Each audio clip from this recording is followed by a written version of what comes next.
পুরনো সমস্যায় আটকে রয়েছে বিদেশি বিনিয়োগ। কাস্টমস, আদালত, লাইসেন্সিং এবং ব্যবসায়িক প্রতিযোগিতা তদারকিতে বাংলাদেশের অবস্থান এখনো পর্যন্ত দুর্বল। সমন্বয়ের অভাব রয়েছে সরকারি দফতরের কাজেও। এমন পর্যবেক্ষণ এসেছে বিনিয়োগ উন্নয়ন কর্তৃপক্ষ বিডার বার্ষিক প্রতিবেদনে। নির্বাহী সদস্য জানিয়েছেন যে রাজনৈতিক অনিশ্চয়তার কারণে বিদেশিদের কাঙ্ক্ষিত সাড়া মেলেনি, তবে পরিচালনার দক্ষতায় ফিলিপাইন, ইন্দোনেশিয়ার মতো দেশকে পেছনে ফেলেছে বাংলাদেশ। নির্মাণ কাজেও আমি বেছে নেই CSRM TMT 500W, committed for better still। বিনিয়োগ নিয়ে বাংলাদেশে দুর্ভাগ্য চলছে 5 বছর ধরে। জটিলতার শুরু কোভিড সংক্রমণ নিয়ে, এরপর ডলার বাজারে ধাক্কা আর রুশ ইউক্রেন যুদ্ধে চিরে চ্যাপ্টা হয় অর্থনীতি। এর সুবাদে কমে গেছে মানুষের প্রকৃত আয়, 30% ছুঁই দারিদ্র্যের হার। উত্তরাধিকার সূত্রে এসব সংকটের বোঝা আসে অন্তর্বর্তী সরকারের ঘাড়ে। আগের চেয়ে মুদ্রা বাজার স্থিতিশীল আর অর্থ পাচার কমলেও বিনিয়োগে গতি বাড়েনি। তবে হতাশ হতে রাজি নয় বিনিয়োগ উন্নয়ন কর্তৃপক্ষ। সর্বশেষ বার্ষিক প্রতিবেদনে বলা হয়, গত 1 বছরে বিদেশি বিনিয়োগ বেড়েছে 60%।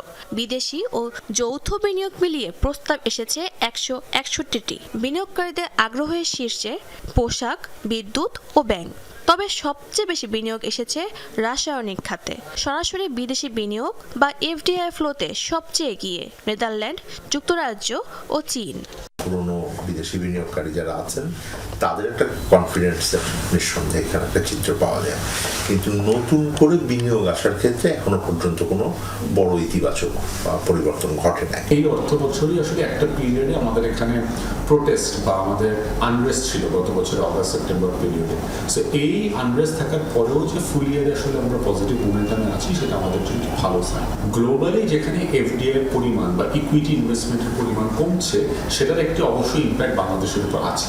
বিডার যুক্তি, বিনিয়োগে মন্দার মূল কারণ রাজনৈতিক অস্থিরতা। তাতে সায় দিচ্ছে ব্যবসায়ী নেতারাও। বলছেন, মার্কিন শুল্ক নীতির বাংলাদেশের রপ্তানি ও বিনিয়োগ পরিবেশে নেতিবাচক প্রভাব ফেলেছে। অবকাঠামো, গ্যাস বিদ্যুৎ সংকট, আইন শৃঙ্খলার পরিস্থিতি আর নীতির ধারাবাহিকতা নিয়েও প্রশ্ন আছে তাদের।